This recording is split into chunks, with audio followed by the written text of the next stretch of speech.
Hello everyone, TLSG here, back again with another daily Marvel Snap live stream. I hope that everybody has had a great start to your week.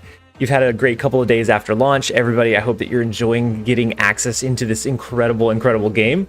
Today we're going to be playing a little bit of an Agatha deck list. Something that is kind of fun to run whenever maybe you're not paying attention to the first couple of turns. It's easy to navigate, and it's really fun. It has a lot of win potential towards the end of it. A lot of kind of counterplay. It's not going to win every single game, I think, which is kind of the nature of an Agatha list. You're not going to win absolutely every game, but it can be fairly competitive regardless. And so thank you everybody that's jumped in early. We have so many people that jumped in as part of the early squad. We have Astros, we have Kappa, we have Avik, we have Odebert, we have Broncos coming in to test out his new gifted membership emojis. We have Dad, we have Q back again. I hope you were able to get some rest. We have Harry, we have Kraken Null, we have Alexander, we have Alex, we have Neon, Omri, Pops, and then Namragog. Thank you guys so much for being here and being live. And then we have Jordan back again, the man, the myth, the legend. He has been grinding out since launch day. He's been grinding it out. And so today we are going to be playing a little bit more Agatha and doing some chatting in the background. So we are, and thank you for all of the subs that are starting to come through. That is really early on. We have a lot of snaps coming, or a lot of notifications coming through really early. Let's switch over into the gameplay screen. So from what you guys saw, did the hey Dunkoro, how's it going? From what you guys have seen, does the new, so this is the Steam client that I'm using, does it quality wise feel about the same? Does it feel like it loses anything? I want to make sure that we're not losing quality for the switch over. The video files actually get a little bit bigger because of the sources. And then Dunkoro, why Quicksilver over Domino? This mainly for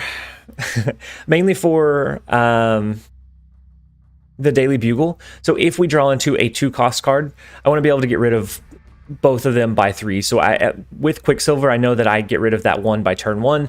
If we draw into a random 2-cost card, so sometimes we pull into Angela, sometimes we get the hub as the second location, and I want to get rid of it. It's few and far between, but that's the idea behind it. And then Umais, it looks like he joined us over on. I did switch back over to the restream for now, and so we're live on both Twitch and on YouTube. It looks like Umais found the Twitch account. How's it going, Umais? I hope that you're doing well. We are live on both, Umais. So if you want to jump over, if you have a preference on one or the other, we're live on both now. And then Solemn, I thought on launch there would be new features like the versus friends. Was I wrong? So that is something that's coming in the near future. But I don't have any set insight into why they did it this way.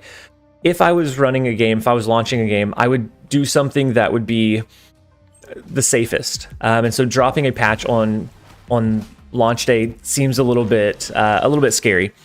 And so I would take out as many RNG elements or potential downside as I could. And so I think it should be coming soon. It's just not here quite yet.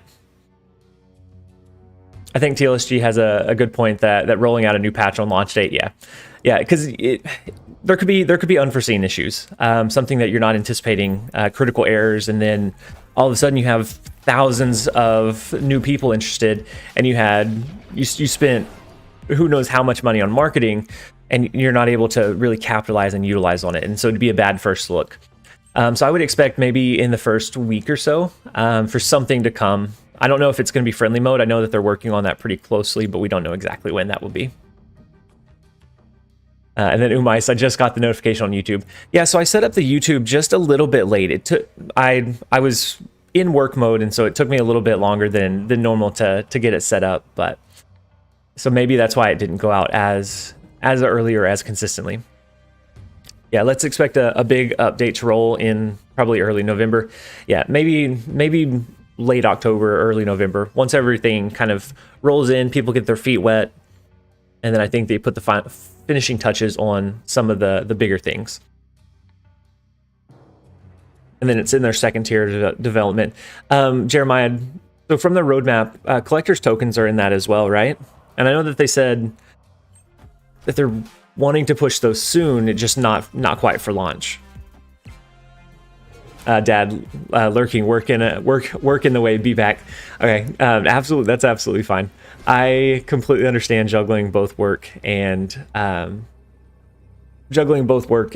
trying to view a stream or do something on the side. Yeah, I know that collectors were in their second tier, but I seem to recall that they said that they wanted that to be soon as well. So like within the next couple of weeks after launch, I think is one of the answers the devs gave. And so the second tier, I think, could come sooner than we realize, but it's not something that's necessarily like immediate. Why is there no option to rate the app on all of the stores? Mice, I'm not sure. I'm not sure if it's I would think that there would be that option. So here I'm actually going to use Enchantress to take out their Patriot and their Blue Marvel. If they don't do anything else that buffs these up, this actually becomes a negative power lane, and we can swing this one as is. And then otherwise, it helps us get a power push on them here. Sammy Samurai King, how's it going? I'm glad you were able to jump in and join us today. So they have the onslaught come in, but it's not gonna do them any good since we canceled out their honor availabilities. Oh, I'm not on the live view. Hold on. We have to transition really quickly.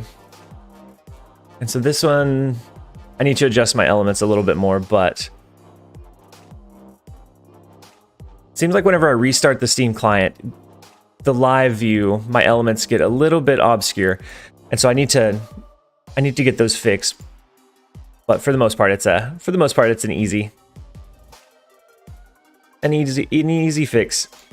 We'll just adjust the elements really quickly so that we can get our cube count going. Now that we have the first win under the bag, this deck list, and usually I snap pretty aggressively whenever I feel like I have the advantage. Whenever I know that I'm going to get Agatha down on 4 into a Taskmaster, a lot of times that's good enough for me to snap early, so that I can kind of push that advantage and try to get as much upside out of it as possible. And so we start off with a Mr. Positive stream, which is not something we do with every deck list. We'll go ahead and jump into a few more. There are a few decks that this list has trouble kind of dealing with, and that's a Wide Wong, something that pushes power into a lot of lanes. It doesn't do great at addressing mid-range power. It does great at addressing really strong power, or really strong ongoing abilities, but anything around that like 5 to 7 range is just with outside of reach and can push enough power that it beats whatever we can do. So Wide Wong is an issue, and then any deck that runs a Shang-Chi tech card can potentially counter us, because if we drop Agatha on 4, that's kind of putting it out there. At that point, they can really start positioning and planning for a turn 5 or turn 6 Shang-Chi drop. And if they sneak it in, it's hard to anticipate, hard to counter. TLSG is positive only because of Agatha making all the decisions. I mean, sometimes you got to do what you got to do. Elysium is not the location you want to see here. This is probably going to be a retreat. And with an Agatha deck list, this is something that happens from time to time. You're either not going to draw into wave, and then Agatha just the AI takes over, and it's not good. It's not very strong. So yeah, the Ghost Rider. I had a game earlier. Where it played Agatha, or it played Ghost Rider into the cloning vats without anything to resummon, and then it played it again into a different lane. Agatha, whenever you give her like full control and you don't really restrict what she can do, and then the Moon Knight discards our wave. Yeah, even for 1 cube, we're just gonna get out of this. There's no reason to push unless we're grinding for boosters. There's no point in pushing anymore. There's no coming back from like a turn 4, turn 5 play like that. But I think that's the nature of Agatha decks. You can restrict it as much as you possibly can, but there's some elements that are still going to derail it. But for this one, we've limited that quite a bit, and so that happens pretty rarely. TLSG, your avatar is smaller in the overlay. Oh my gosh, it's tiny. It's tiny. Okay, let me I'll adjust it as we play. So Elysium early is okay. So if we draw into Lady Sif, we can actually get rid of this early. I'm actually okay with this. We'll snap off of it.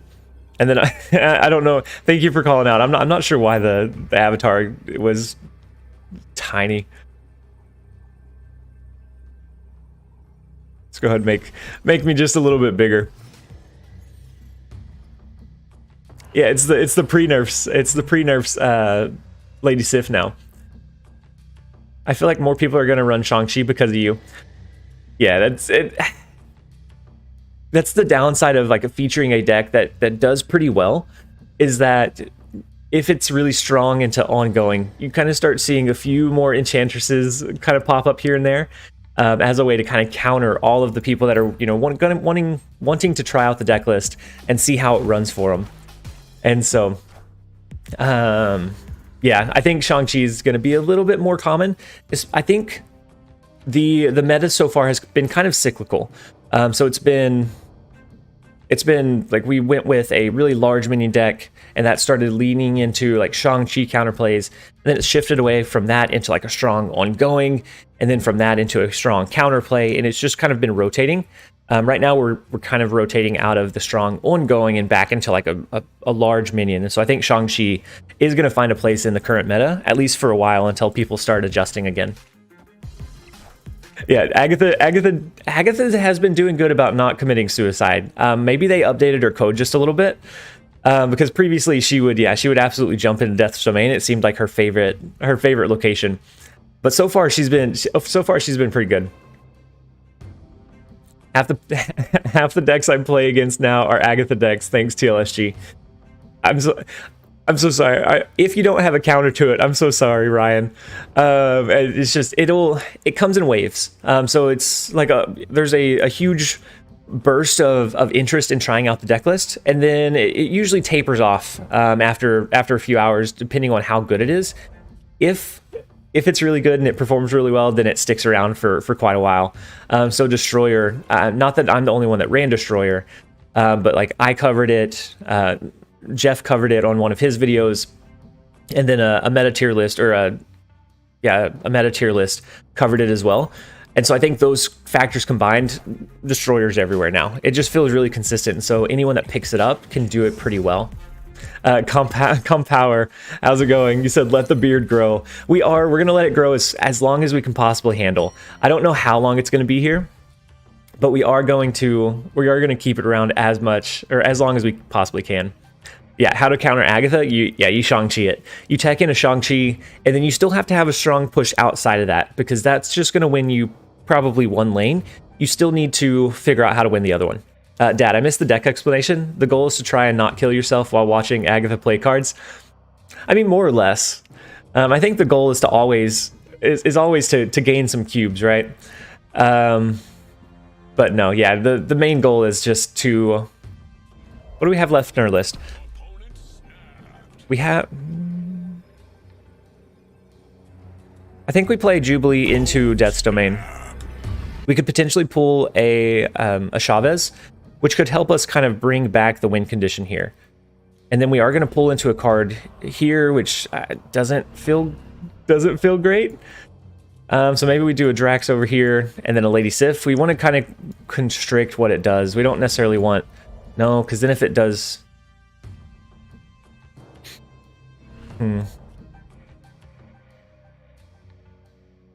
Maybe we do Lady Sif to the left. If it pulls into Ghost Rider, we want to leave it a space to pull back into and resummon a card into the far right, if that's what happens. So if, let's say, it pulls into our Drax, we want to be able to make sure that we still have a condition for the Typhoid Mary. And they use a Venom, which kind of accumulates their power into that one card. And so if we pull into Shang-Chi here, that's huge. That's a really big definer, and we do get the upside of pulling into the Chavez in Death's Domain, which gives us a good shot at TLSG reading my troll comment. Day made. I'm happy to be able to make your day wherever possible. So they pull into a Taskmaster. So now all we have to do is resummon. We just have to resummon our Ghost Rider. I don't remember what the last card we played was. Like naturally, I think it was It wasn't Drax. Drax got pulled in. It was Lady Sif, so this should be a 4 power. We can resummon our Shang-Chi with Ghost Rider. That should take out their Grand Central lane. We have a pretty solid lead in Death's Domain already, and then Elysium is hard for them to come back with overall. And so the deck list has a pretty good amount of flexibility. If the opponent does not have a way to address the massive power push, it can push power a little bit earlier than most decks, making it a little bit harder to combat against. And so that's a 4 cube. It's a 4 cube gain for I think that's our 3rd game, and then we'll keep it rolling. Remember when Jubilee used to only pull America Chavez? It was like 95% of the time. It wasn't always, but it was very, very consistent. Because the way it worked was it always pulled the top card from your deck. And so with Chavez, the way that she works, if she was the top card, unless it was turn 6, it just skipped and drew the next one. And so Jubilee almost always pulled your Chavez, which felt really good. It was really, really strong. And I'm glad that they fixed it, because the Jubilee Chavez combo was everywhere. It's like that could really have fit into just about every single list. And so, yeah, it deserved to get readjusted, but I remember it. Possibly awkward. Hey, TLSG, hope you're doing well. Glad to be able to catch your stream. I'm glad you're able to jump in as well. I hope that you're having a great week so far. So far, we've been having a really solid week. It's been busy. So we took the day off on Tuesday for the launch, and then after that, at least in work mode. Hey, Average Bard Enjoyer, and Eric Ma and Pochinga, thank you guys so much for the subs on our YouTube channel. But we took the day off for that, and it's been kind of catch up, at least in our work mode ever since then, which is absolutely worth it. I'm so glad that we took the day and we did the extended live stream. I'm still buzzing about it. It's been like 2 days now, and I'm still buzzing about like how much fun it was and how well it went. How is clicking intern every 20 seconds? It feels it feels pretty nice. So we did use Lady Sif, so that took away our Agatha. We can, if we draw into a Sarah, we can resummon that we can resummon that, I guess, a Sarah and a Ghost Rider. I think we're going to do a Jubilee that might actually cap out this location this turn if we draw into Ghost Rider into resummoning Agatha, which pushes a very specific amount of power into that lane, which is not always great. But we get a free 6 cost card out of it, and that's just one of the potential draws. That's a 25% chance that it comes down in that way. The only way to make TLSG play quickly, have Agatha decide on his moves, and even then it's a little bit slow when I'm reading chat. And so we do pull into the Ghost Rider into the Agatha, which is not the best case scenario. I think the best case scenario would have been Sarah into drawing into Ghost Rider naturally, but it's not bad because it does let us cap out the raft. We get a free 6 cost card. I think we snap knowing that we have a pretty decent power push. We can do Sarah on that final turn. We could do something like a Drax, an Enchantress, a Drax, a Shang-Chi. We can do Odin and then a Taskmaster. We have a couple of different options. And then they snap back. So now I feel a little bit weary about our snap, but we're gonna let it play out at least a little bit. TLSG is like Trump of life coach in Hearthstone. That's such a big that's such a big compliment, Alexander, because Trump does some amazing things, and so I appreciate it. So they use a wave, which does help us out a little bit, but it's still a little bit scary at the same time. They could do a 12 cost or 12 power drop in the raft with death, and then maybe they have a Taskmaster, which would push another 12.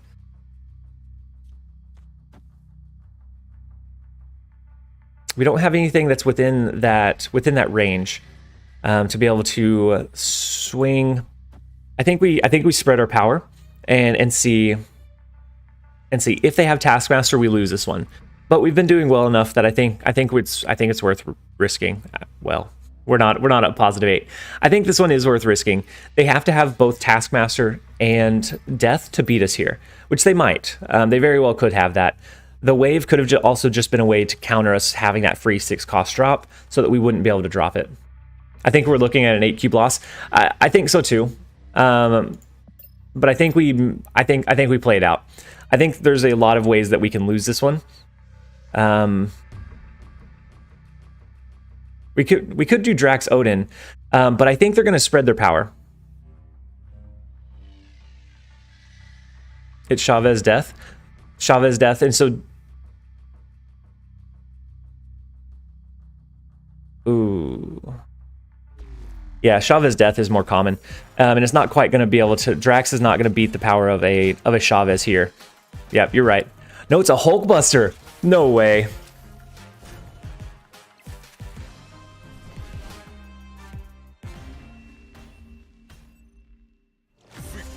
There were so many counter potentials and so many ways that we could have lost that one. We don't deserve the 8 cubes from Mike, but they are very much appreciated. We are going to take the 8 cubes.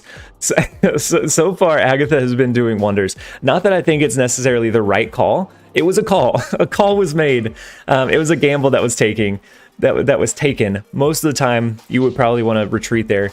But since we're actually at we're at 108 now. This deck list has allowed us to climb so much. We're at 108, and since cubes don't necessarily matter at this point, we take a little bit riskier plays than we would have if we were trying to climb. Sometimes they pay off. Sometimes you're going to get 8 cube losses. But it's an ebb and flow. And then Ferdinand, any advice which cards I could use to replace Taskmaster? Missing that card with 12 cards to go for a full collection. So Taskmaster feels like a really strong follow-up to the wave drop. So if you drop wave and then you drop your Agatha naturally, it gives you a couple of different kind of win conditions. Jeremiah said Zola would be pretty decent. I think either Zola or really leaning into that double turn 6 drop. So something like your Sarah, Zola isn't possible. Yeah, because then Lady Sif may accidentally discard Zola instead. You want to try to avoid the 6 cost drops. So I think with that, you probably lean into the double drops on turn 6. So something to partner with your Drax, maybe even a Killmonger. If it looks like if you're running up against a lot of destruction decks, a lot of decks that run like demons and some higher power 1 cost cards, you may even add a Killmonger in. It's not going to be the same kind of power push, but it would lean more into the counter element and less so into like the hard direct power push. You could run Red Skull as well, yeah. You haven't played it against Q in a while. I haven't. So yesterday Q took the stream off. He didn't jump in during yesterday's stream so that he could get a little bit of rest. And I think he might be back in today's. I know that he was feeling a little bit better. But no, I haven't matched up with him. Cool, thanks for answering. Played Agatha before, but never felt good. Yeah, Agatha is one of those that she definitely felt better before Lady Sif got nerfed to 3 cost. It kind of flowed just a little bit better. But you're right. It's one of those that it feels good from sometimes, but other times it really bites you, and it bites you for running it. But navigating it in a way that you could try to make it as efficient as possible, I think this deck list does a pretty decent job. Any suggestion for a replacement for Drax? I've seen some people tinker around with using a Typhoid Mary. Kappa and I think a couple others said we should probably retreat from this one. I agree. I think we probably retreat from this one. They haven't snapped, so there's no point in kind of letting it play out a little bit, and we might find a win condition. So we're going to play Agatha on 5. If we draw into our Taskmaster, we have a secondary big power push, and then we have the extra turn with Limbo. We might mess around and find ourselves in finding another win condition, but most likely we should retreat. But since there was no risk in kind of continuing to press it and see if we get any upside, it's the reason we kind of stuck it out for now. But as far as drags, I've seen some people use Typhoid Mary, because this deck list does use Enchantress, so you could always Typhoid Mary, and then in a pinch you could use Enchantress to cancel out the Typhoid Mary, and so to be in that same cost range. And so then if you use Sarah, you could do both Drax and Enchantress on it. And then Wumblebee, hey, how's it going? I see that you jumped in on our Twitch. I hope that you're having a great day so far. Yesterday I was playing a game where Shadowland, Monster Island, and Westview, which turned into Central Park. Yeah, some of the games can get pretty nutty pretty quick.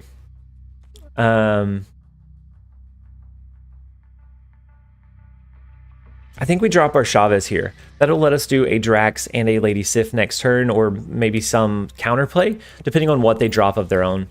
But I think we drop the Chavez as a way to push some initial power, and then we can look for what we need to push on that final turn. They do beat us over in Limbo, and so I don't know. It may be tough still to find a win, but I think it's fun to play and find out. So Drax should trigger here. I don't know that they play anything anywhere else. If they play a card, it's here. And then we play Lady Sif, but if they have 4 cards in hand. 4 cards in hand. You could go Crossbones instead of Drax, but a lot of times you may not have initiative, so Crossbones feels a little bit more restrictive. He doesn't feel bad. He's still the same like cost to power ratio. Yeah, I think they're setting up a Killmonger too. And then if this is the real Mysterio, I don't think we can overcome it. They can kill this squirrel off. That gives their Captain Marvel time to roam. I think we have reached the point where retreating is now the key. I don't think it's even worth risking that second cube, just because of how poorly it started, how much the odds are stacked against us. I don't think it's a possibility. There's too many outs for them to have. For us to have a pretty weak final turn. And so, which is fine. If you can, there wasn't any harm letting it play out until that point. It didn't lose us anything additional. And so you never know. You might find yourself kind of clawing back into a win condition that you didn't realize you would have. And so it can work wonders. Octagons, is Agatha now meta? She's decent in certain scenarios. I don't think she's going to be meta all the time. I think it's a fun deck to run from time to time, but I don't know it's one that I would focus on always. She does have her place. I know some people that just really enjoy Agatha have ran an Agatha list to infinite just about every season, and so it's possible to run a successful Agatha deck. It's just all in how it's designed. What a man of culture, New Donk City. Yeah, we're going against New Donk City here. The AI is greater than 14 power. Chibi Agatha, yeah, Chibi Agatha is cute. I unfortunately have not got any Agatha variant. I've been looking at the store ever since I started thinking that I might play an Agatha list again. I've been keeping an eye on the store, and unfortunately, we just haven't. We haven't had the luck of pulling it. And then Vito Torres, thank you so much for joining us. With them capping out this lane, we are going to go ahead and retreat at the 1 cube loss. Even though we can play Agatha, the secondary location being restricted is really tough. All we have is to stack power in Central Park. If they can go wide by any means, or they have a Shang-Chi, there's just... And with them snapping, it's an uphill battle. So with this Agatha list, sometimes you got to pick your battles. Sometimes the locations are going to be completely against you. You want to try and mitigate your cube losses on those and maximize them on ones where it rolls in your favor. And so a lot of times you can do 4 and 8 cube wins, and if you retreat tactically, you can reserve your losses to 1 and 2. Valentino Rossi, I'm having fun with this deck. Thanks. No problem. Have you started running it today? How has it been doing for you? I'm always a little bit worried whenever I release a video, because the deck list did really well for me. In testing, I gained from rank 103 to rank 107, just in like some kind of play here and there. And I'm always a little bit afraid that I'm going to release it, and then there's going to be strong counterplay against it, or it's just not going to perform as well, or maybe it's not navigated the same, and then people are going to lose because of it. And so hopefully it's done well for you, Valentino. Astros, you have you have 944 Agatha boosters. Got to get a black and white split with that. Yeah, since Agatha steals all of the boosters from every game that she's played in, and I honestly haven't played Agatha that much, but they accumulate really quickly. And so yeah, we could get a split. I want to wait until we get a Agatha variant before I start spinning those. Once we get a cool Agatha variant, I'll probably dip into and start spinning pretty heavily. I think we do our Jubilee here. We can't play Sarah. We have a lot of rocks in our list, which we might draw, but we'll see. Yeah, like 15 minutes ago, maybe I'm not winning a lot, but it's so much fun. Yeah, the wins that you do win, they're usually pretty strong. And so, like, this one is probably another retreat. Just with the way that this has set up, we have really restrictive space in the Bifrost. Dream Dimension is going to be a tough turn, so we can't play our Sarah like we normally would. All we have are the four rocks that are strong. We're actually going to end this turn, as long as they don't snap, we're going to end this turn, let them see the strength of our rocks before we end up retreating, just so that they know what we're rocking. And then somebody asked if I watch Black Adam. I haven't. I've seen a lot of advertisement for it, but I don't know. I don't know if it's one of those shows that I'm going to dive into. I have quite a few that I'm trying to catch up on as is, and to start a brand new one feels like I think I'm going to wait and see kind of what the perception is overall after it's been out for a little while before I jump into it. Yeah, this one is going to be another retreat. We have the massive rock collection coming in, representing the strength of the unity of Black Adam. The Rock is here to plug his show. But we'll keep it at a 1 cube loss. If we can mitigate our losses where we lose and then keep the big ones big, then we can pretty consistently climb, which is easier to do when you're paying attention. Whenever you're paying like either half or full attention to it, you can kind of burn through a lot of these. So the ones that aren't in favor, you can easily retreat, just kind of keep cycling through, rinsing and repeating, so that you can keep pushing for those really big and lucky games. It's not a show. Is it a movie? Big Too Sweet. Is it a movie? It's a movie. Oh my gosh. I'm sorry. I said it was a show. Black Adam, the movie. I'm going to wait and see what the perception is of the movie overall. I'm sure that I'll check it out at some point, especially with the movie. It's a little bit easier to consume all of. But I don't know. I've liked The Rock in some roles, but I don't know that I like him in all roles. And so I think I'm going to wait and see what the perception of the movie is before I decide if I'm going to dive in and pick it up. Is there a new card update now? Albert, not that I've seen. There should be something kind of in the works soon. I know that they were working on a few different updates. We don't know exactly what those were. They keep it kind of hush-hush just in case something like critically goes wrong and they have to delay it by a week or 2 weeks. Thank you so much for joining the YouTube channel. I actually missed that notification, but thank you for jumping in and subscribing to the channel. But yeah, I think there should be an update sometime soon. We just don't know exactly when or what all it will entail. And then Alex, what do you think for replacement between Chavez and Arrow? So like switching Arrow for like switching Arrow in the Chavez slot. Is that what you were asking? This one's probably another retreat. We don't have a good play line to get our Agatha onto the board, unfortunately. It's a little bit of a bad stretch that we've had, but that's all right. Have you ever played a Galactus deck? So since we can't pull Galactus naturally, we can't unlock him. We've played a couple of decks that tried to generate the random Galactus interaction, but we haven't built one specifically around it. And then Alias, is there a Marvel Snap YouTuber who goes over the lore of every card or location? Because that would be interesting. Not that I've seen just yet, Alias. I think that'd be pretty cool, but I haven't seen one dive into that piece of it just yet. Yeah, so we're gonna go ahead and humbly, let's give him the fist bump on the way out, but we're gonna humbly retreat after the massive Taskmaster into a Quicksilver duplication. We'll take the 1 cube loss and just keep recycling for a better draw line. I haven't gotten this many games in a row where we didn't have a condition to get Agatha out on the board early. probably in the 3 or 4 hours that I played this deck last night. Usually it comes once in every maybe 10 to 15 games, and this one we got 4 in a row, so maybe we're setting up some good luck so that we can continue to push for some good games. Alexander, be right back. Have a great stream. Okay, I hope that if you pop back in and we're still live, I hope that we see you when you get back. If not, we'll catch you in the Discord. Naruto, hi, I'm new to the game. My collection is level 146. I need a new deck. What deck can I use? So Naruto, have you tried the Khazar Zoo yet? Khazar Zoo is really strong all the way up until pool 2, and then even then it's still pretty strong and prevalent all the way throughout the meta. But that's the easiest kind of like core or almost meta deck that you can build early on starting out.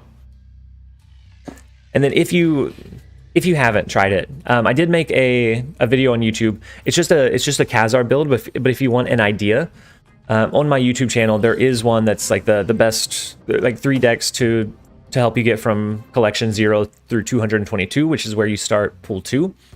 So if you check that out, the Khazar Zoo is featured as the last one.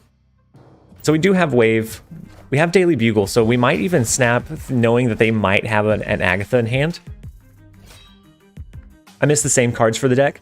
Which ones are you missing? Because if you have your Bishop, if you have Angela, and you have Khazar Blue Marvel, then I think the rest, or kind of the middle cards, can be adjusted quite a bit. It's pretty flexible.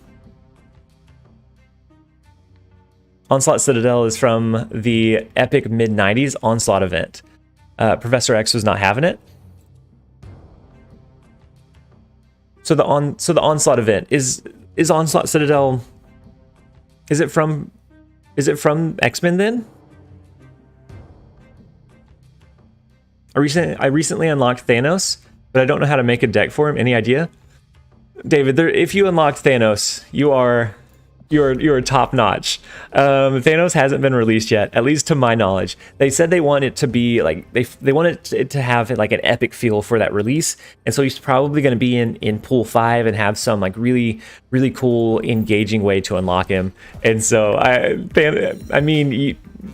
You can use Quinjet. The Quinjet is going to be your Thanos enabler, at least for now. So if for some reason you have Thanos, please match up against us. I want to see those stones in action.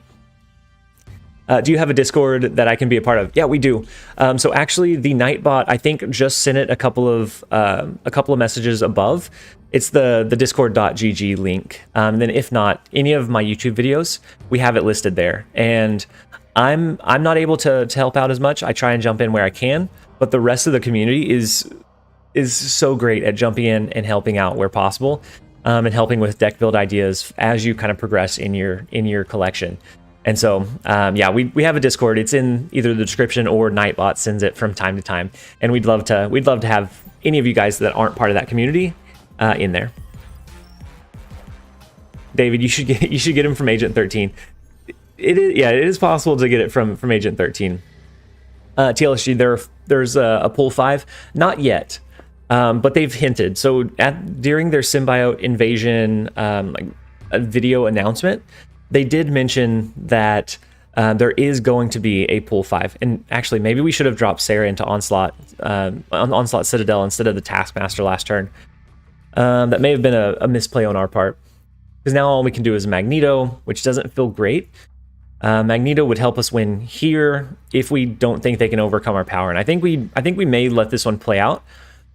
They've had their Shang-Chi already. They've discarded a few cards, so if they resummon them, I haven't paid it. Actually, they've discarded Death. They've discarded a few other.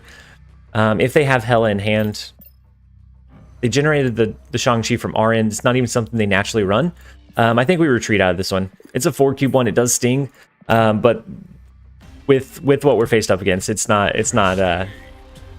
I don't think that's one that we would have to get incredibly lucky with where the cards get resummoned. So there's a pool 4 in the game. Right now it's just pool 3, all the way up to pool 3, but they've hinted at adding a pool 4 and a pool 5. And so at some point that should get added. We just don't know exactly when that would be. I got Thanos from Raft a few times, but yeah, that doesn't do much. Yeah, I want to. So since you don't start with him in your deck, it you don't get the stones, and I want to see the stones in action, because I think that'd be really cool with something like Quinjet, because the stones don't start in your deck, they get added into it after the game starts. And so if you can draw into a Quinjet, all of a sudden those stones are free, and then you can kind of start looking at either cycling, or there's going to be a lot of cool ways to try to build it. I don't know that it's ever going to be like a meta or a really strong deck. I don't know. I think it's going to be either a really tough deck to navigate, or it's going to be pretty RNG based, depending on what you draw into and when. But only time will tell with those. I am excited for those to finally be released at some point. I think it's going to be really interesting to see what decks can be built around them. And then Gamers Gym, have a great stream. You're awesome. Thank you so much. I'm glad that you're here with us today, and I hope that you're having a great day so far. And then okay, Dad, I need to work on the commands. I don't know that I have one set up just for Discord. I know I wanted to, but I don't know that I ever made it happen. So I'm actually going to send the Discord link in just in the chat. Oh, that's you on Oh, that's you on Twitch. Okay, perfect. You were checking. Yeah, I need to kind of refine some of my commands and make a command and just really integrate Nightbot a little bit better. It's just it's kind of a growing or revolving thing. It'll get there, but it just hasn't been there yet. Adam Warlock could help as well getting the stones. Yeah, if you can get an early lead, I think it could absolutely help draw into more of the stones. And the way that some of them work, they help that draw consistency as well. So I think you'll need a way to drop them and clear them from the board in some regards. The problem with the Infinity Stones is that they draw on the next turn after playing them. So it's not like Storm and Magic the Gathering or Miracle and Hearthstone.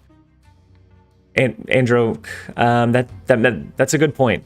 So you're not able to really like cycle it. So you're not able to do like a big play where you do 3 or 4 of them at the same time, because you're drawing into those additional cards.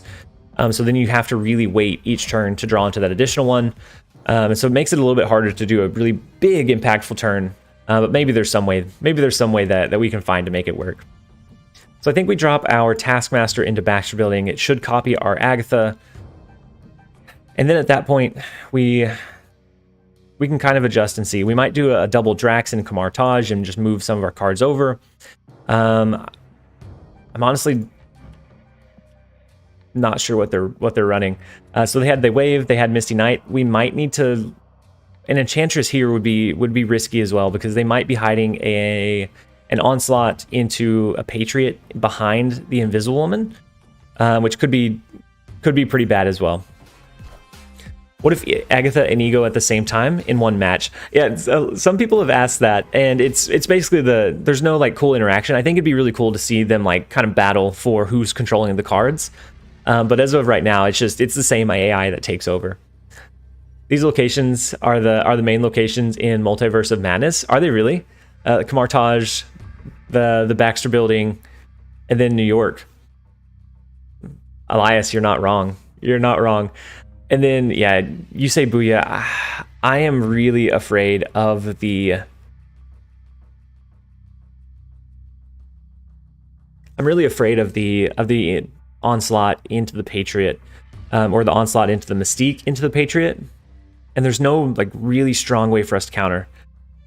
I think it's only 2 cubes. If they had snapped at any point, I think this is a definite retreat. But until they snap, or I mean, if they don't snap, then I think we play it out. I don't think Drax is actually going to trigger in Kamartaj, now that I think about it. Well, maybe they have a cheap like a Wasp or something that they throw over there.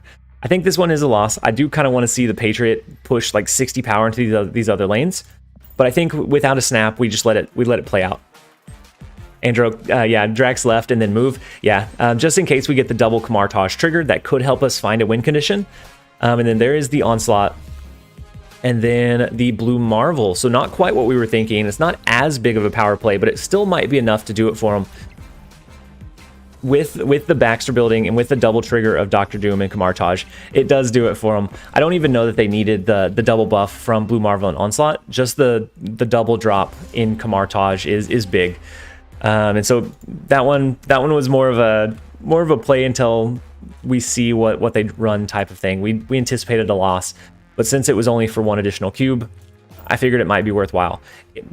It could show that they were either kind of weak in their hand and that they didn't draw into their core pieces, or that they were really strong and they just didn't want to scare us off. Either way, it's interesting to let those play out sometimes.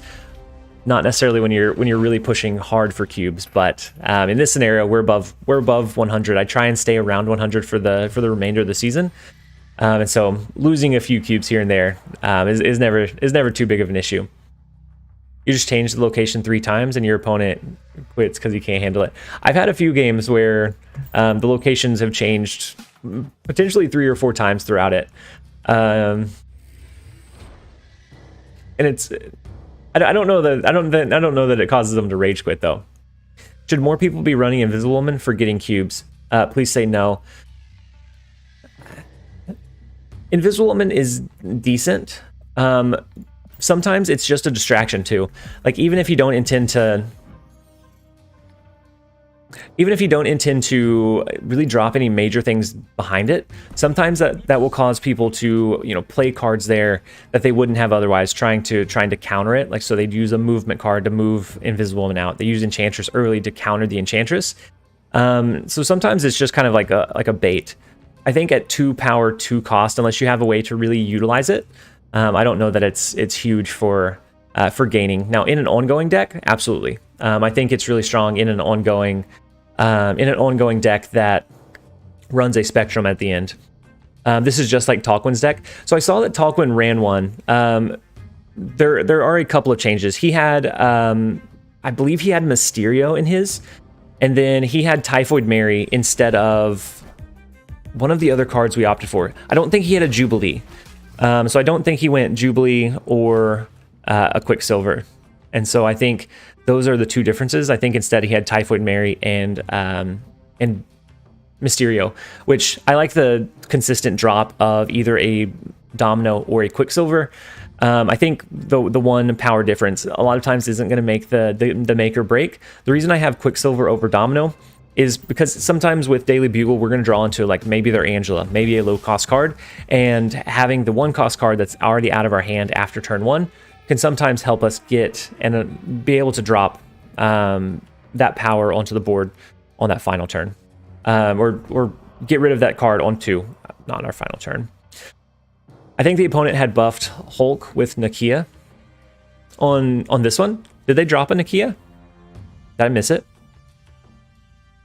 And then Smeg, I've just started playing. My Hulk was 12 value. Oh, my opponent's was 14. How come?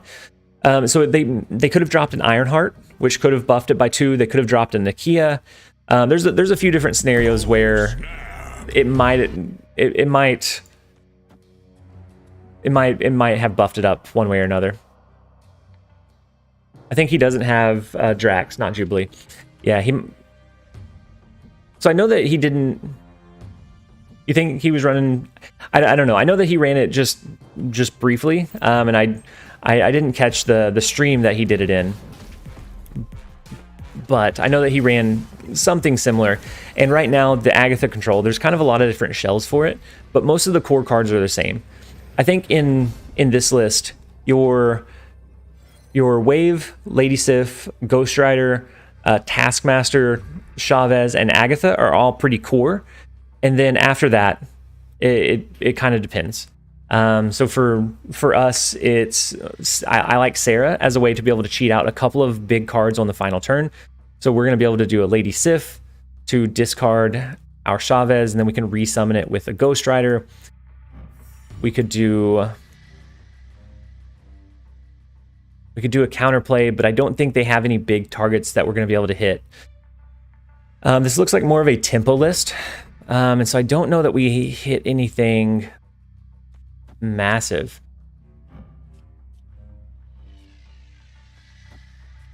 I think if we had to take a shot at it, I think it would be Drax in the right and then Shang-Chi in the left.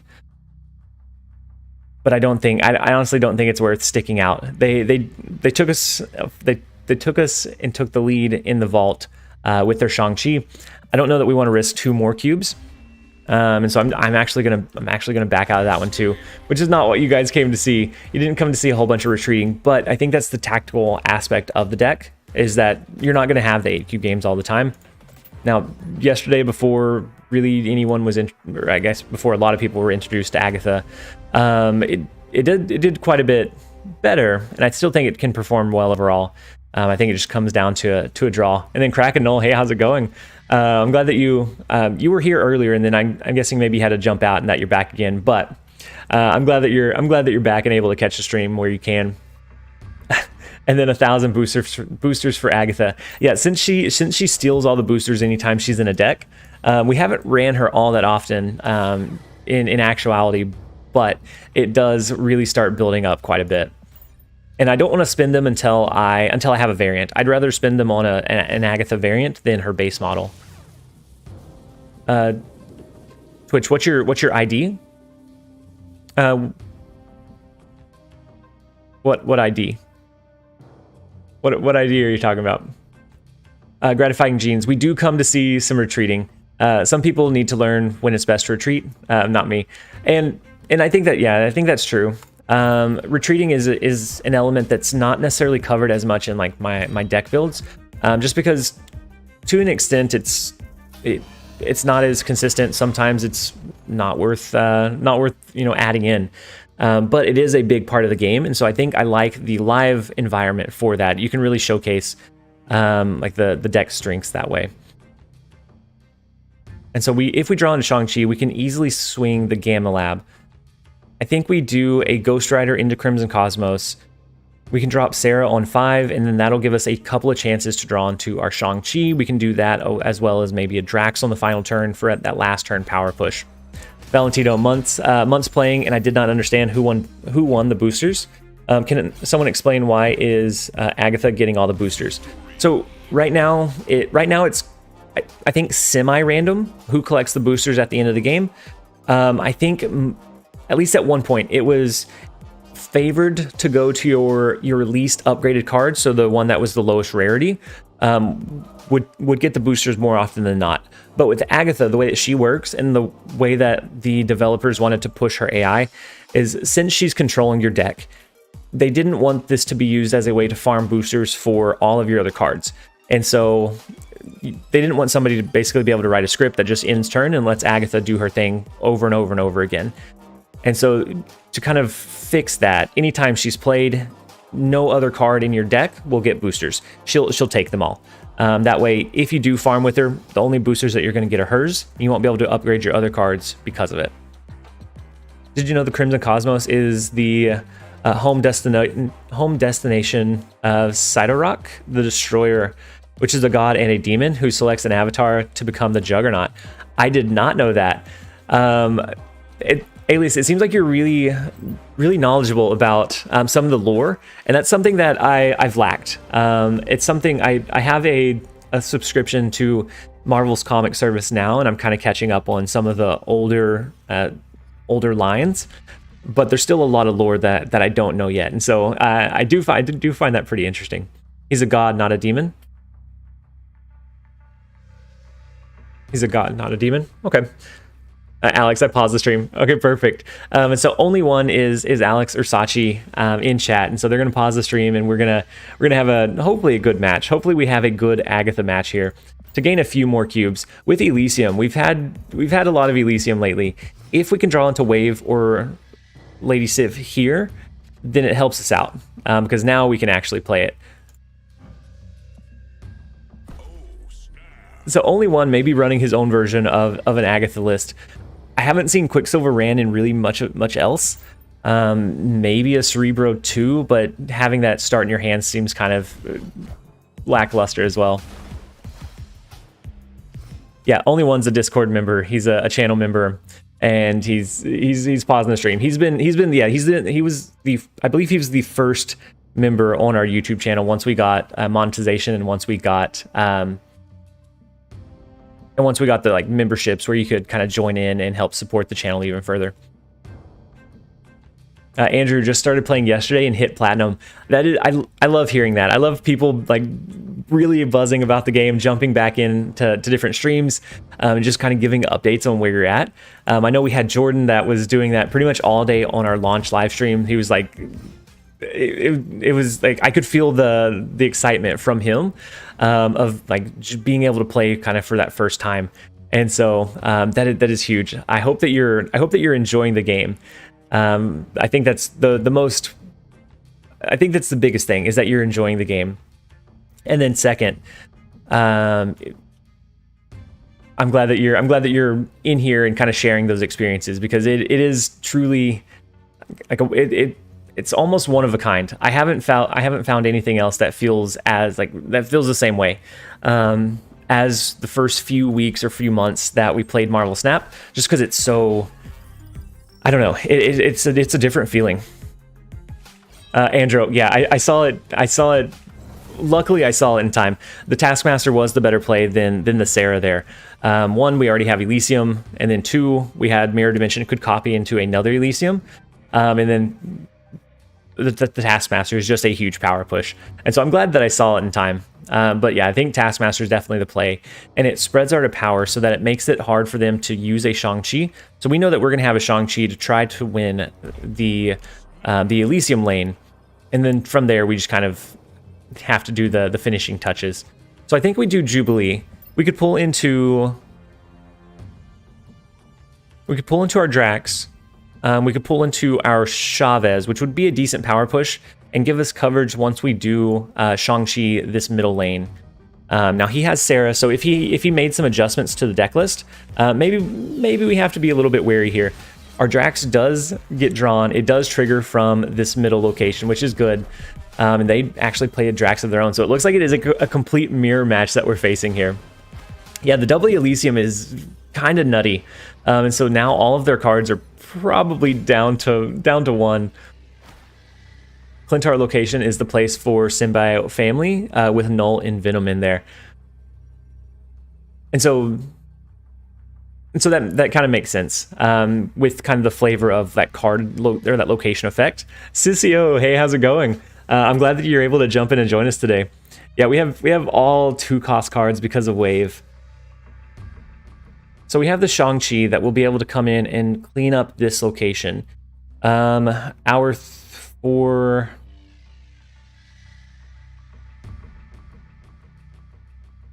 think that should be enough to swing it. We take away 14, that brings them down to 14. This would, well, actually, that may not even be enough, swinging this location in that way.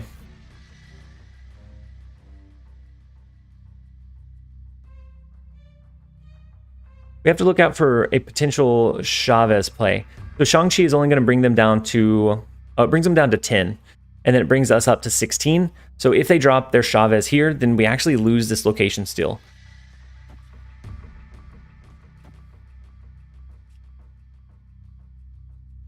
Yeah, Denzel. It brings them to 10. 10 to 17 is good. You like that playline? Yeah. Oh, yeah, you're right. It kills Chavez. So then if they drop it, we don't have initiative. We don't have initiative going into this final turn. So our Shang-Chi, if they play it here, it does kill it. So the arrow. So he was asking about an arrow tech. He was asking about an arrow tech instead of a Chavez. So it looks like that is kind of like the main switch up that he made. And that it may have been enough to take it from us. Our Shang-Chi luckily still hits mid, so we swing that location. It just comes down to, yeah, we do have enough to overcome it. But the arrow play is always always an interesting one. I'm glad that we pushed Shang-Chi as one of our last cards so that it pulled these instead of our Shang-Chi. Definitely wasn't anticipated, but it was a very welcomed surprise. Alex, that was a very good game. I should have known, because you were asking about subbing out arrow for Chavez. I should have known that you had the arrow, the juicy arrow play in there. I got very lucky in the order that we placed cards, or that I guess no, it grabbed them in a random order, right? Because I didn't play I played Shang-Chi first. Yeah, that deck was, or that run was very, very non-standard, but it was a very good game. You very well could have taken us with that arrow play. I think we got pretty fortunate in what got pulled over there. Otherwise, it could have been a really quick or really easy loss. Octagons, you lost to Agatha. Oh, I'm so sorry. I'm so sorry that we've brought this into the light. It's not that we created the deck list, it's just we shined a little bit of light on it, and usually that's what it takes for a deck to just like kind of go crazy for a few hours. If it is a deck that you're particularly not fond of, if you give it a few hours, usually it'll be kind of like the flavor of the week. It'll pick up and then it'll kind of die down a little bit. Thank you so much, Mark Page, for subscribing to the YouTube channel. I appreciate it. And then thank you, Bruno Martinez, for subscribing as well. Your support is huge. You guys are helping us push to that next milestone of 5,000 subs, and we're getting pretty close pretty quickly. A lot quicker than I honestly thought. We're at 4.43, which is absolutely insane. You guys are all amazing for being here, for enjoying the content, and just being a part of this community. And so Sakar pulls into our Agatha, which is kind of interesting. We don't have anything really great to do on this turn, because this turn is designed for getting rid of Agatha. So I don't necessarily know which one's going to be optimal. We can do a wave, and then if we're able to draw into, I don't know, if we're able to draw into something worthwhile, then maybe it's worth doing the cloning vats. I don't know, we'll see. The Taskmaster is no longer play, and since we didn't play Agatha, Taskmaster is not going to be huge for us anyways.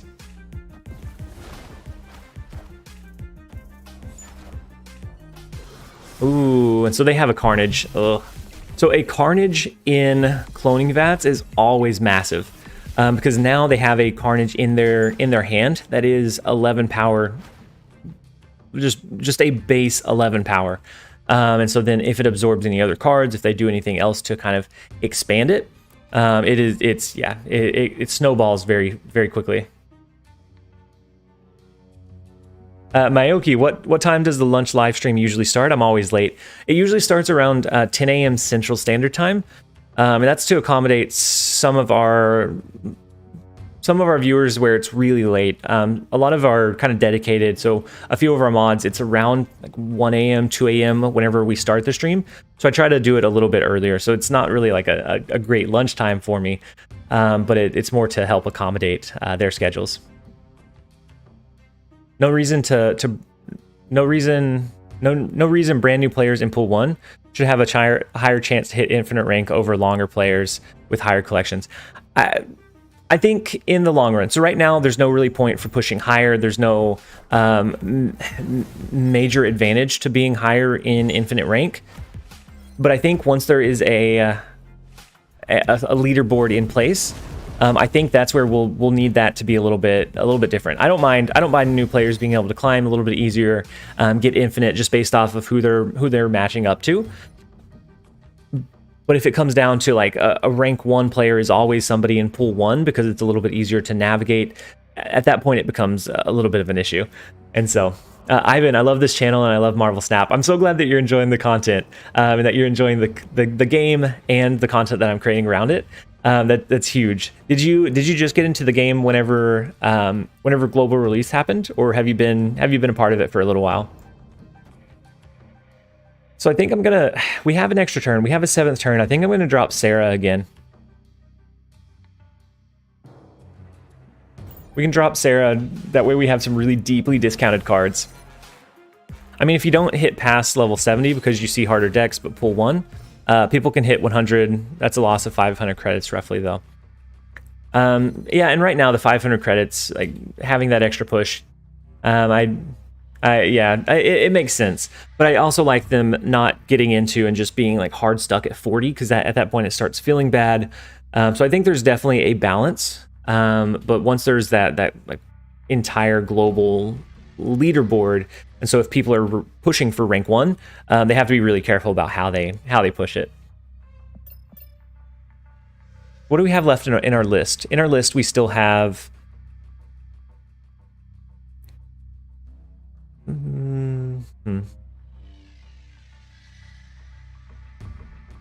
have Ghost Rider, but we haven't discarded anything. So we have Ghost Rider and then one other card. Ghost Rider and Taskmaster. And so I think we play our Drax. We'll play our Drax into Limbo. We can go ahead and throw our Chavez on the board. That's going to allow us to, if we draw into Taskmaster, we can drop Taskmaster. That right lane is looking Shang-Chiable. Yeah, it is. It's looking pretty strong. Because if they drop a card here, Rescue is going to get buffed up to 9. We can take out the Rover of Captain Marvel. And so I think a big Shang-Chi play is incoming. Pratt, how's it going? I hope you're having a great day so far. I'm glad you were able to jump in and join us. I believe you matched up with similar collection levels, Harry. Yeah, and at least for the first season, you match up against similar collections for the most part.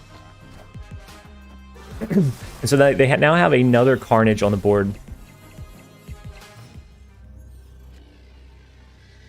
which is a pretty big one. But I think killing 2 big targets in the Captain Marvel Rover with our Shang-Chi is going to be pretty important. But I think first we do our Taskmaster.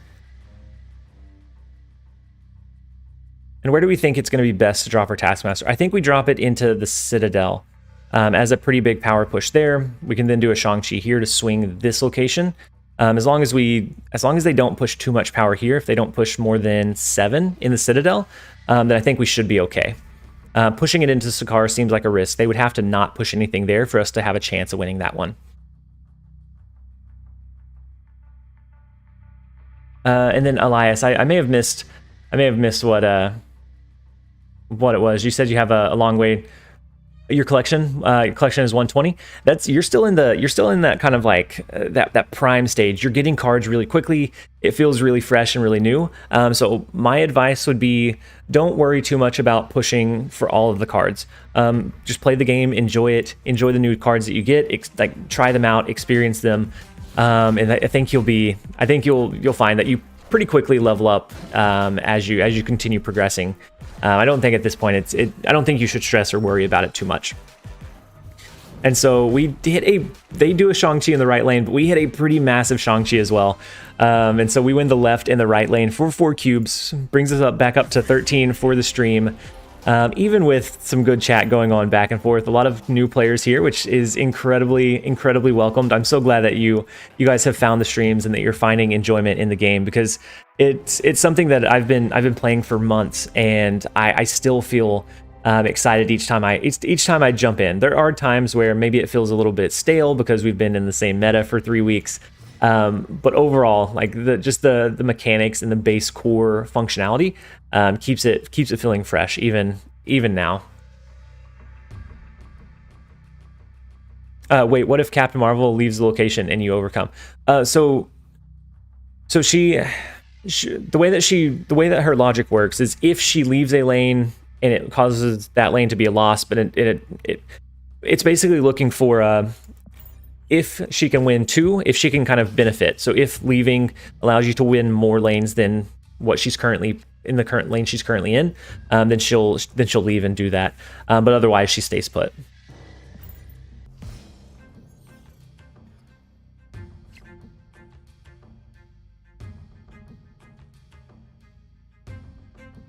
The sexy medic, hey, how's it going? I'm glad you were able to jump in and join us. I hope you're having a great day so far. We don't have one of our turn 3 drops. And then Naruto. I got a lot of gold. What's the best way to use it? It depends. If you're wanting to push for additional collection level and additional cards quickly, I would say use it on refreshing your. This one's gonna be retreat. I would say use it on refreshing either your daily missions or buying straight credits. Timothy, I'll be heading off now. Have a great rest of your day to all. Timothy Thor, thank you so much for jumping in and joining us while you could. I appreciate it. I know that we're in the middle of a lot of people's work day, and so by jumping in and joining us, I'm so grateful for you guys. And so the best way right now to use credits, if you're wanting to progress your collection to get more cards, would be using the refill now for your missions. That is going to be the same ratio of credits to gold cost as buying it directly from the shop. The only upside you get from doing it that way is that you get a little bit of season pass experience at the same time. And so that will help you progress into your season pass. But even if you don't buy the season pass, after level 50, all of these caches are free. And so at that point, you'll start getting some gold back. You'll start getting some credits, potentially some variants. You get a lot of decent things from this cache. And so if you can get there a little bit quicker and a little bit further into those levels, you get a little bit more upside. But the ratio is going to be the exact same no matter which set of credits you buy. So 150 for 120 or 500 for 400 is the same gold to credit ratio. Of course, I love the stuff. I'm just glad now that you're a big shot and have time for us little guys. I'm definitely not a big shot. We're growing at an insane rate. It feels surreal at pretty much every turn. I still feel like I'm pushing an upload to our 10 subscribers, our 20 subscribers. The fact that in 4 months we've blown up to almost 5,000 is insane.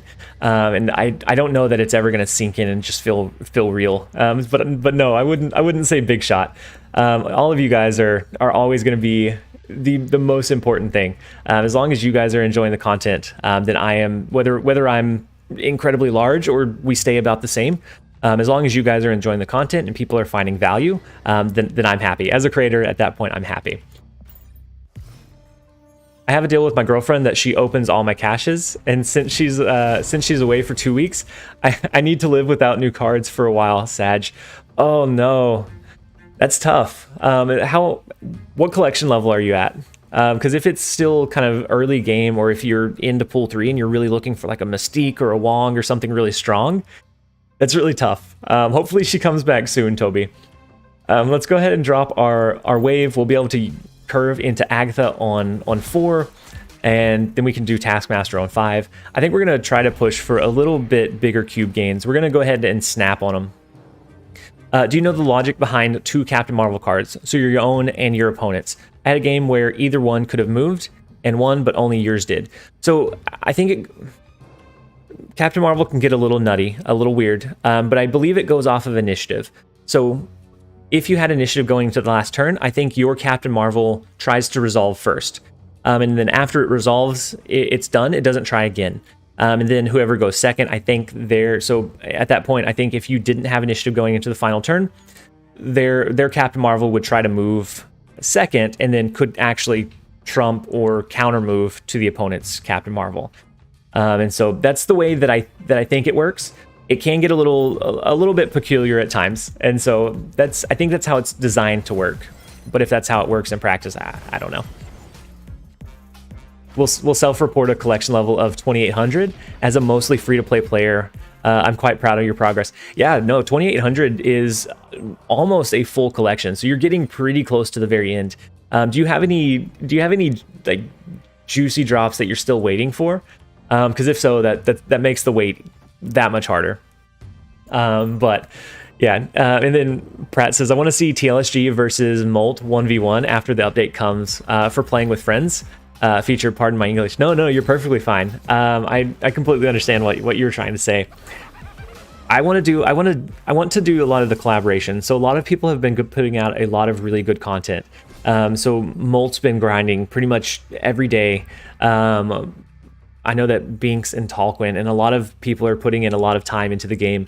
And I think it'd be really cool once that goes live, either doing like some kind of tournament or doing something where we can kind of boost each other's channels. We can kind of send that hype and kind of come together as a community. And so yeah, I do want to do some things with Molt and a few other people, but finding a way to make them feel, to be able to implement them and make them feel organic and not, I don't know, forced or rushed is something that I take pride in as well. I don't want it to feel like it's just there to be there. I still want it to be quality content at the same time. So we could do Sarah here because we have the additional turn, but I think we just go ahead and drop our Chavez. Well, no, we'll do Sarah instead. We're gonna do Sarah into the Bifrost. We're gonna do Sarah into Asgard. That could be a Shang-Chi rain or a Shang-Chi target, depending on what they drop and where. Collab hype, yeah, Harry. I think with the I think with the addition of the like versus friends mode, collaborations are going to get much easier, and you can get a lot more creative. So what I'm thinking of is kind of like a time challenge. So like we get 2 people, whether there be a host or it just be 2 people, and there is a like either a random or predetermined, if somebody is kind of like the host, challenge that those 2 creators have to build around. So like it could be all pull 3 cards, something that they come into without much knowledge, and they have 5 minutes to build the best deck that they can possibly come up with in that time. I think some things like that would be pretty cool to watch. So here we drop our Shang-Chi. That should win us the Bifrost location. Do we push to win here? Because if we just do 4, it's not going to be enough. Thank you so much, Blackstone, for subscribing, and Bruno, if I missed your subscription as well, thank you so much for subscribing to the channel. It is very much appreciated. We could do a Drax here, which will push 8 power if they do drop a card, but if they have a Shang-Chi of their own, we're kind of at a loss. We don't have any way to push enough power to come over their limbo location. I do think Shang-Chi here will win us the middle location. It's just if we can hold down Asgard in the process. But I think it is what I think we are going to let it play out. Your content is quality, so don't worry. I appreciate that. And as we grow, I still feel like we're still in our first couple of videos. So the first couple of videos that I put out, there was a lot of like dead air, like dead space in the recordings. Oh, they do have a Shang-Chi. So had we had a way to come over their power in limbo and still drop the Shang-Chi mid, I think we could have won this one. But unfortunately, we are going to lose the left lane. We're going to lose the right lane in limbo. We can win middle, but it's not going to be enough to win us the game. But I still feel like we are still like doing our first couple of videos where there was a lot of dead space and a lot of like, it didn't flow incredibly well. And so I take a lot of that into consideration when I'm making content still, because I don't want to push anything that just feels like I'm trying to force content. I want it to be things that I'm excited about. And so finding a way to do that is always kind of one of the priorities with me, is making content, because I don't want to waste your guys' time. And so I wonder if rotating card draft that can work like fantasy football can work when playing with friends. So Toby, so having like all of the potential cards kind of like on screen, and then as one person picks it, nobody else can use that card. That could be pretty interesting, because then if you see that, you know, one of your opponents is building a really strong ongoing deck, you can start like counter picking and pulling their big core combo pieces. It could be an interesting way to kind of approach it. It might make for some unique matches.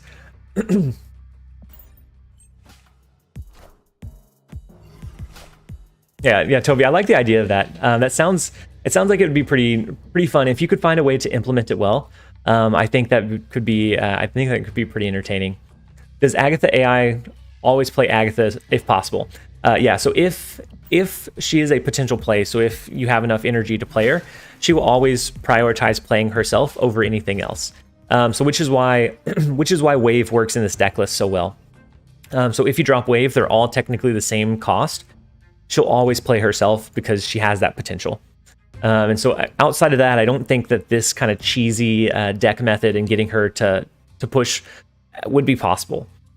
So we are going to use a Lady Sif that's going to discard our Agatha. We will have the Ghost Rider to resummon on the last turn. I think we snap into hoping that we draw into a Sarah by turn 5. That will allow us to resummon on turn 6, as well as drop something else, whether it's be a counter card or something else. Now, I could have stolen our Sarah with Cable. We'll just have to see. And then Corin, you said, how do I build the best deck? So the best deck is, at least right now, kind of relative. So depending on what collection level you're at, greatly determines what could be a strong deck. And so I don't think it's always one set answer. It depends on where you're at in the game and where your collection is. So if you're in pool 1, I'd say a Khazar Zoo is exactly where you want to be.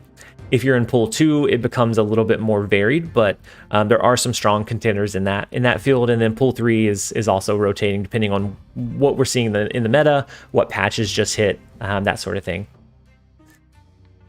And so as far as like to build it yourself, I would say looking at a couple of cards that you feel are like are strong or that you just really enjoy using, and finding a way to build the other combo pieces around that. So I think we play Drax this turn, but I don't know that they play in Starlight Citadel. I think they probably play in Necrotia because that's going to rotate after this turn. So if I was a betting man, I'd say that they play in Necrotia as a way. No, they play in Monster Metropolis. Interesting. And so now the locations will switch. They will have a -2 on both of those cards. We don't get the upside of our Drax. I think now we were hoping to draw into Sarah, but they may have pulled our Sarah. So we're gonna do one more kind of Hail Mary to try to get our Sarah. Sarah will allow us to do a Ghost Rider and then one additional card, whether that be an Enchantress, a Shang-Chi, or something similar on that final turn. So there we do get to draw into our Sarah with the Jubilee. And so Enchantress on the left lane is going to be really big if we have initiative in this turn. They have initiative. So since they have initiative, we kind of have to look out for a potential Arnim Zola, which would shift their Devil Dino from here over into the other two lanes. Yeah, Sarah was huge. Sarah was a huge top deck. It was a 50-50 shot. It was either Chavez or Sarah or whatever they ended up pulling from us. If they have Arnim Zola, since they have initiative, they're going to win here. But I don't think Arnim Zola is a common enough card that we play Enchantress in a different lane, anticipating the Arnim Zola play. If it happens, it's just one of those things that it happens. It's a possibility, but I don't think it's a common enough possibility to counter or try to counter what we should naturally do, and that's Enchantress, their Devil Dino. And so we're going to lock this in. We're going to see if they just play one card in left. Okay, so they played 2 cards. Okay, so they play a Taskmaster, which is okay. And then a Sentinel. We do wipe out their Devil Dino. Their Taskmaster is going to be pretty big, but I think with our Ghost Rider into our Agatha, I think we're able to swing that lane. Yeah, and then we should be able to swing the Starlight Citadel lane as well for a 4-cube match gain. Wait, why does his deck have Zola? It could be a hand-sized deck. So some hand-sized decks that run a Devil Dino run a Zola as kind of a way to like counter push their power or kind of maneuver it in ways that's less common, or some that can kind of avoid those counter plays. And so in this scenario, it would have protected them from an Enchantress. And so I know in a couple of my hand-sized decks, I did run an Arnim Zola as a way to kind of maneuver that power into either hard to reach locations or just get it out of the range of danger or counter plays. But it looks like they have the Taskmaster version instead, so we were all okay. So let's do one more. We are a little bit we are creeping into just a little bit over the end of the lunchtime. Let's do one more, and before we end up calling the stream, we'll start the one more train with the emoji. We'll see how many one mores it takes, but ideally we're going to do one more. But if it's a really bad beat or if we have to retreat, we'll probably sneak in one more, and then that's how I start copying them into doing 10 or 12 more. Pilk Enjoyer, thank you so much for all of your support. I'm going to bed. Good night. He sounded mad. The text-to-speech guy sounded mad today. But thank you so much for your support, for being here, for supporting the content, for sharing the content to the newer users, and then helping out in the Discord, being active in the live streams. It is very much appreciated, Pilk. Thank you so much. I hope that you have a great night, and we'll catch you either tomorrow or I guess just later on. Yeah, yeah, Dad. It was passive aggressive punctuation. It was very aggressive and targeted. Like I feel like I'm in a little bit of trouble. For some reason, I feel like I did something wrong. So with this one, we didn't draw into a way to get rid of her by. Ooh, yeah. This one's gonna be a retreat.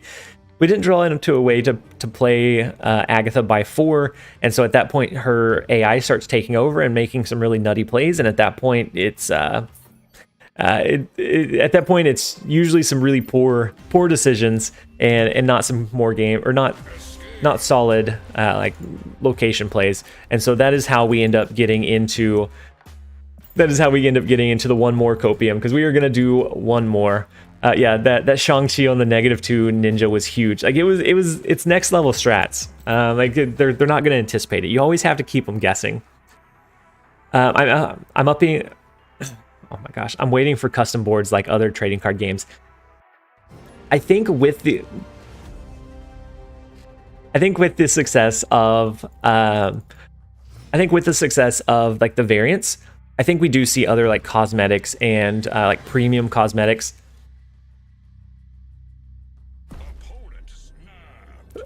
I think we see other cosmetics kind of come back into the store. So we match up against Q, which if you're new here, Q is he's a stream enjoyer.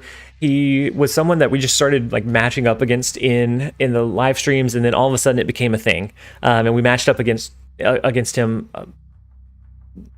almost every day, and it became this kind of like rivalry because it was always a really good, a really tough battle, and it felt fitting of like a nemesis type of battle. And so he has his own emoji. Every time we go up against him, we max snap, and so we do spend a few cubes whenever we don't have a good draw line, like on this one. We have 2 Agathas in hand because Daily Bugle drew his Agatha.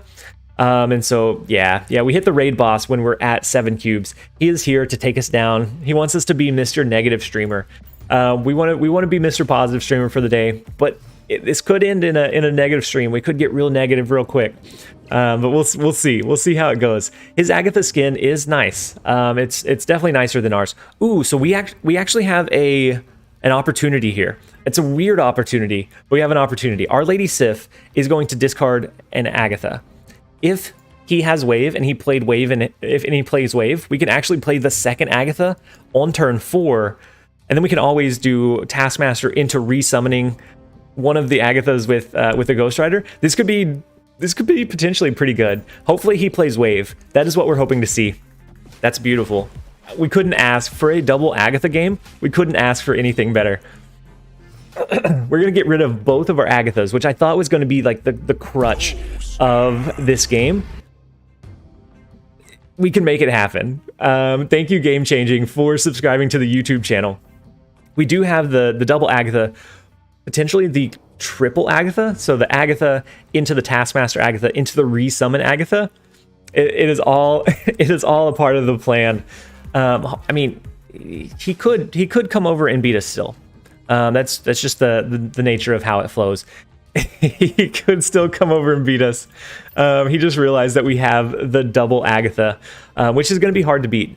But if we don't draw into our Ghost Rider, then maybe not. Yeah, you got lucky. The wave could have caused you to discard something not Agatha. Oh, that's true. Chi, because they had initiative, right? Q had initiative, so his wave triggered first. All of our cards were equal cost. The fact that we still discarded Agatha was a 1 out of... I guess at that point it was a 2 out of 5, right? Because we had 2 targets, or 2 Agatha targets.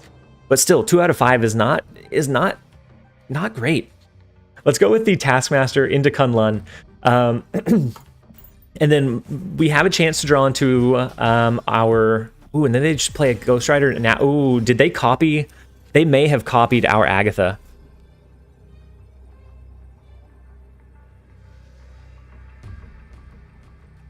So we have a 50-50 shot. We have 2 cards left in our deck. So we have Ghost Rider, which would resummon an Agatha. And then in addition to that, we have... What's the last one in our deck? We have Drax. Do we do Jubilee here just to have the triple Agatha on the board? I think he has 2 Agathas. I think we have one more Agatha coming down. Yeah, this is Ghost Rider or Drax, and I think that's better than a potential Shang-Chi play. Yeah. If he does Shang-Chi, it's only 3 power. and so then he wins this one, but we can push and win this one. Yeah, I think this one should be easy. I expect an oh no, not an Agatha. I did expect to see an Agatha here. So it's a Lady Sif and a Gambit.